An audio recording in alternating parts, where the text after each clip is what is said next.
জনাব তারেক রহমান, জার্মানির Deutsche Welle থেকে আপনাকে স্বাগত জানাচ্ছি। Thank you so much. 12ই ফেব্রুয়ারি বাংলাদেশে জাতীয় নির্বাচন ও গণভোট, তো এই নির্বাচন কতটা সুষ্ঠু হবে বলে আপনি আশাবাদী?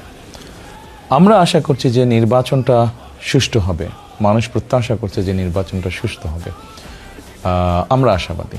17 বছর পর আপনি বাংলাদেশে এসেছেন, আপনি নির্বাচনে ছিলেন নানা কারণে। তো এই 17 বছর পর আসার পরে আপনার দল গোছানো, নির্বাচনের জন্য প্রস্তুতি নেওয়ার ক্ষেত্রে আপনার কাছে সবচেয়ে বড় চ্যালেঞ্জ কোনটা ছিল? মানে নির্বাচনের আগে বড় চ্যালেঞ্জ কোনটা ছিল বলছেন? জি। চ্যালেঞ্জটা হয়তো কিছুটা খুব সম্ভবত আমারই ছিল যে স্বাভাবিকভাবে এত বছর পরে এসেছি, আসার পরে মানুষের চোখে মুখে একটা প্রত্যাশা দেখেছি, একটা এক্সপেকটেশন দেখেছি। এটা তো গেল রাজনৈতিক দিক। আসার 5 দিন পরেই আম্মা মারা গেলেন। উনি অসুস্থ ছিলেন অনেক দিন ধরে, উনি মারা গেলেন। স্বাভাবিকভাবে এটাও একটা খুব কষ্টকর বিষয় আমাদের সবার জন্য। কাজেই আমরা পরিবার যে একসাথে বসে নিজেদের কষ্টটা ভাগ করে নিব, সেই সুযোগটা বা সময়টা হয়নি, কারণ আমরা একদম নির্বাচনের ডামাডোলের ভিতরে। কাজেই পুরো জিনিসটাকে, নির্বাচনী ডামাডোল, ব্যক্তিগত বিষয়টা, আম্মার বিষয়টা, দুটোকে সামঞ্জস্য করা, এই জিনিসটাকে সামনে নিয়ে যাওয়া, এটাই আসলে আমার কাছে সবচেয়ে বড় চ্যালেঞ্জিং ছিল। আমি ব্যক্তিগতভাবে মনে করি যে হয়তো এই চ্যালেঞ্জটা মোটামুটিভাবে মোকাবেলা করতে সক্ষম হয়েছে আমি। এবার তো অনেক ভোটার যারা হচ্ছে তরুণ এবং প্রথমবারের মতো ভোট দিতে যাচ্ছেন, গত 3টি নির্বাচন, বিতর্কিত নির্বাচন আপনি জানেন, যে ফলে মানুষের মধ্যে একটা বাড়তি আগ্রহ রয়েছে। তো তরুণদেরকে মানে আগ্রহী করতে বা তরুণদের কাছে পৌঁছাতে আপনার দলের পক্ষ থেকে কি আলাদা করে বা বিশেষ করে কোনো কিছু করা হয়েছে যেটাতে তরুণরা একটু আকৃষ্ট হতে পারে? দেখুন, আপনি যদি আমাদের ম্যানিফেস্টোটা দেখে থাকেন, যেটা আমরা কয়েকদিন আগে জাতির সামনে উপস্থাপন করেছি, এখানে কিন্তু আমরা সমাজের তরুণ যাদের কথা বলছেন তাদের জন্য যেরকম আমরা রেখেছি যে আমরা দেশের মানুষের সমর্থনে ইনশাল্লাহ আমরা সরকার গঠনের সক্ষম হলে পরে তরুণদের জন্য আমরা কি কি উদ্যোগ গ্রহণ করব, আমরা একইভাবে এখানে বয়স্ক যারা আছেন তাদের জন্য আমরা কি কি উদ্যোগ গ্রহণ করব, আমরা একই সাথে যারা দেশে 40 লক্ষ প্রতিবন্ধী আছে, আপনি যে তরুণদের কথা বলছেন 4 কোটি 4.5 কোটির মতন তরুণ আছে, 40 লক্ষের মতন প্রতিবন্ধী আছে দেশে, তাদের জন্য আমরা কি উদ্যোগ গ্রহণ করব। একই সাথে আপনার বাংলাদেশের জনগোষ্ঠীর অর্ধেক নারী, এই নারীদেরকে এম্পাওয়ার্ড করার জন্য আমরা কি করব। আমরা সকল শ্রেণী পেশার জন্যই আমরা একটি পরিকল্পনা রেখেছি, কর্মসূচি রেখেছি, কোনো পার্টিকুলার না, সকলকে নিয়ে। কারণ দেশটা গঠন করতে হবে সকলকে নিয়ে, কোনো একক কাউকে নিয়ে আমরা দেশটা গঠন করতে পারি না, সকলকে নিয়েই করতে হবে। সেজন্য একটি পরিপূর্ণ রাজনৈতিক দল হিসাবে আমরা সকলের জন্যই কর্মসূচি রেখেছি। জুলাই গণ অভ্যুত্থানের পর শেখ হাসিনা সরকারের পতন ঘটে এবং তারপর থেকে বাংলাদেশ এবং ভারতের মধ্যে সম্পর্কের ক্রমশ অবনতি হচ্ছে বলে বিশেষজ্ঞরা মত দিয়েছেন। তো এই যে সম্পর্ক, এবং অতীতে দেখা গেছে যে গত 1 দশকে অনেকে মনে করেন যে ভারতের সঙ্গে বিএনপির একটা দূরত্ব রয়ে গেছে এবং সেই দূরত্বটা ঘোচানো যায়নি। তো ভবিষ্যতে আপনার মানে ভারতের প্রতি বা ভারতের সঙ্গে সম্পর্কের ক্ষেত্রে আপনার অবস্থান কি হবে?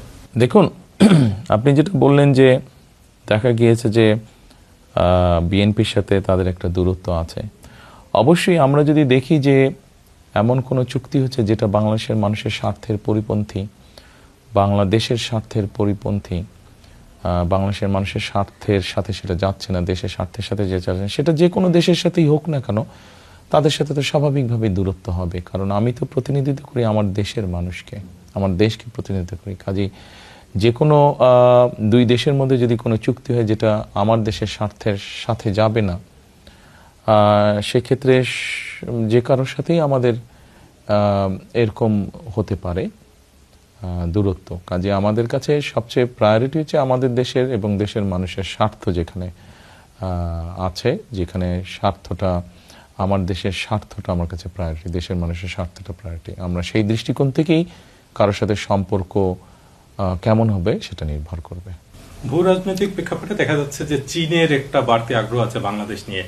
তো আপনার কি এরকম কোনো পদক্ষেপ আছে? চীনের জন্য কি আলাদা কোনো নীতি বা চীনের ক্ষেত্রে একরকম সম্পর্ক, ভারতের ক্ষেত্রে একরকম সম্পর্ক, এরকম কি কোনো ব্যাপার ঘটার কোনো সুযোগ আছে কিনা? আমি মাত্র মনে হয় বললাম যে অ্যাকচুয়ালি আমার কাছে প্রায়োরিটি হচ্ছে, আমাদের দলের কাছে প্রায়োরিটি হচ্ছে, দেখুন বর্তমান বিশ্বে যদি আমরা চিন্তা করি, আমাদের সাথে বিভিন্ন দেশের সম্পর্ক, আমরা একা বসবাস করতে পারবো না। নর্মালি বলা হয় গ্লোবাল ভিলেজ এখন পৃথিবীকে। কাজেই আমাদের দেশের মানুষ বিভিন্ন দেশের সাথে ব্যবসা বাণিজ্য করবে, আমাদের দেশের মানুষ বিভিন্ন দেশে যাবে চাকরি বাকরি বিভিন্ন কারণে। কাজেই সেই জন্যই আমি বলেছি যে আমার দেশের স্বার্থ যেখানে বজায় থাকবে, দেশের মানুষের স্বার্থ যেখানে বজায় থাকবে, আমাদের সাথে তাদের সম্পর্ক ভালো হবে। যাদের সাথে আমাদের স্বার্থ বজায় থাকবে না, স্বার্থ ঠিক থাকবে না, দেশের মানুষের স্বার্থে প্রায়োরিটি পাবে না, স্বাভাবিকভাবে তাদের সাথে তার সম্পর্ক গভীর হওয়ার কোনো কারণ নেই। একটি আন্তর্জাতিক সংবাদ মাধ্যমকে আপনি কয়েকদিন আগে বলেছেন যে বিএনপি কোন রকম ঐক্য সরকার বা জাতীয় সরকার গঠনের পরিকল্পনা নেই জামায়াতের সঙ্গে, কিন্তু জামায়াত বলছে যে তারা যদি সুযোগ পায় তারা বিএনপির সঙ্গে এখনো তারা ঐক্য সরকার করতে রাজি এবং তারা আমন্ত্রণ জানাবে আর কি। সেক্ষেত্রে কি আপনি সেই আমন্ত্রণ গ্রহণ করবেন, এরকম কোনো ব্যাপার হবে? দেখুন, আলহামদুলিল্লাহ আমরা ভেরি কনফিডেন্ট যে ইনশাআল্লাহ বাংলাদেশের মানুষের রায় আমরা পাবো, আমরা সরকার গঠনে সক্ষম। এককভাবে আমরা ইনশাল্লাহ সরকার গঠন করতে সক্ষম হব। সেক্ষেত্রে তো কাউকে অপোজিশনে থাকতে হবে, কারণ একটা ব্যালেন্স রাষ্ট্র যদি হতে হয়, ব্যালেন্স সরকার যদি হতে হয়, তাতে সেক্ষেত্রে অপোজিশনে থাকতে হবে কাউকে। সবাই সরকারে চলে আসলে কেমন করে দেশ চলবে?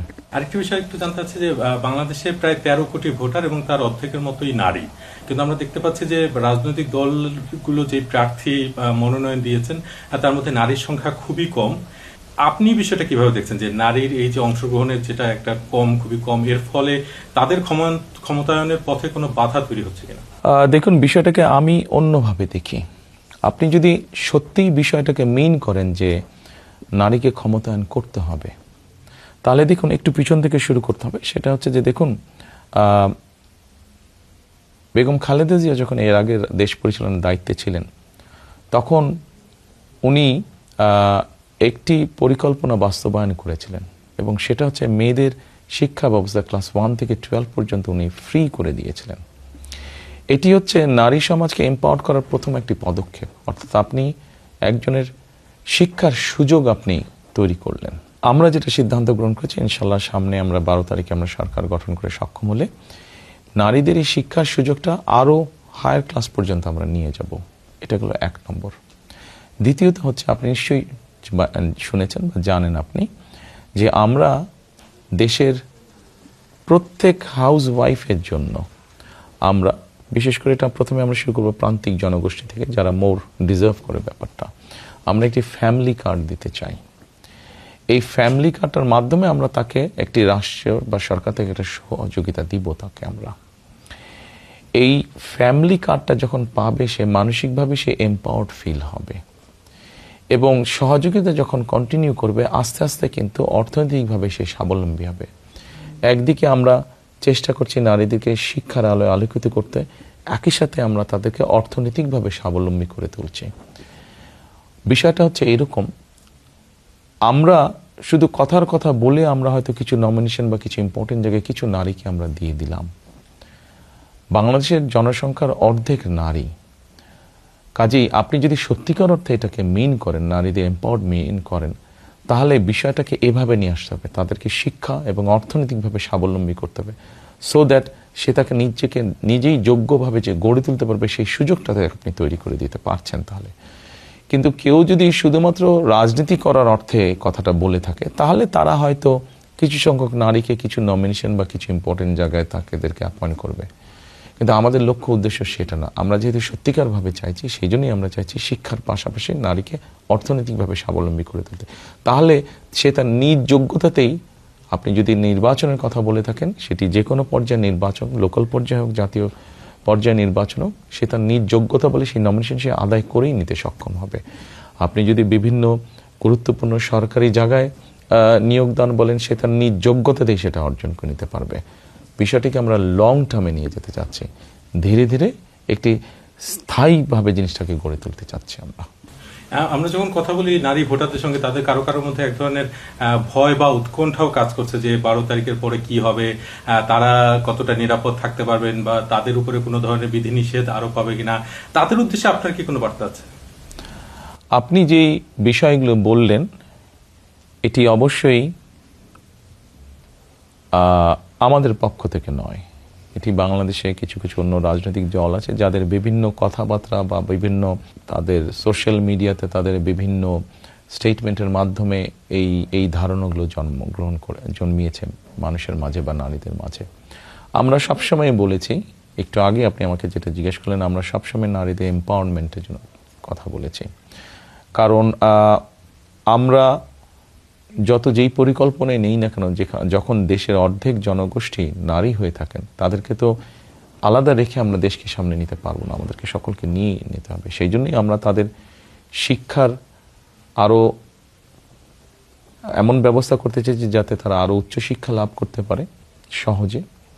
আমরা এমন ব্যবস্থা করতে চাইছি যাতে তারা অর্থনৈতিকভাবে স্বাবলম্বী হতে পারে, অর্থাৎ তাদের কনফিডেন্সটা আমরা আরো স্ট্রং করতে চাইছি, তাদের আত্মবিশ্বাসটা আমরা দৃঢ় করতে চাইছি। এবং সেজন্যই শুধু তাই নয়, আমরা এর মধ্যে বলেছি যে আমরা দেশে সরকার গঠন করতে সক্ষম হলে আমরা দেশে এমন শিল্প নিয়ে আসতে চাইছি যেখানে নারীরাদের কর্মসংস্থানে বেশি হবে।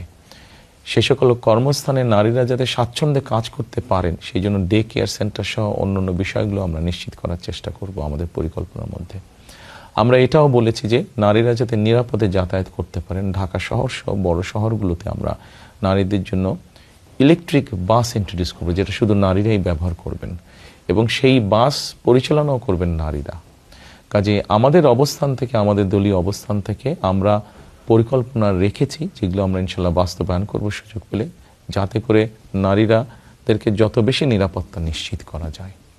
জুলাই গণ অভ্যুত্থানের পর সন্ত্রাস বিরোধী আইনে আওয়ামী লীগকে নিষিদ্ধ করা হয়েছে রাজনীতিতে, ফলে আওয়ামী লীগ এই নির্বাচনে অংশ নিতে পারছে না এবং কোনো কোনো বিশেষজ্ঞ এরকম মত দিচ্ছেন যে আওয়ামী লীগ অংশ না নেয় এই নির্বাচন অংশগ্রহণমূলক হচ্ছে না। তো এই বিষয়টা আপনি কিভাবে দেখছেন? দেখুন, এটা তো পুরো রাজনীতি।